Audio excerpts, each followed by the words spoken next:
Hi friends, this is Katie from the Parish Group here with another edition of the Slate 101 series. Today, we are going to learn about how to use universal keyboard shortcuts in Slate, a Summit 2025 feature. I do want to start by saying that I am a Mac user, so during this overview, I'm going to be saying Command, and if you are on a PC, you would want to use Control instead. The first shortcut is from Summit 2024, and it is the Quick Launch Search. On my keyboard, if I hold down Command and K, the search comes up. This is a great tool for looking up queries, portals, or anything you viewed recently.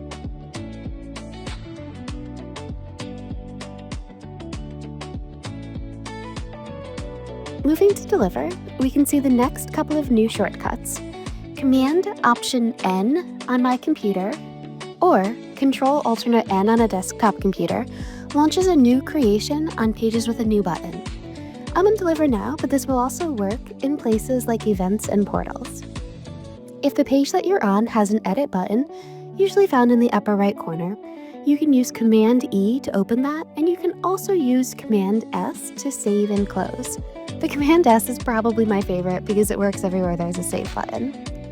I know we've talked a lot about Slate AI lately, so if you're looking to launch Slate AI from anywhere, I am happy to say that is Command I, and you are off. I hope that these tips help to save you some time. The Parish Group is a Slate Gold partner, and we'd love to help you implement, audit, or optimize your instance. Reach out at success@parishgroup.com or call us at 828-505-3000.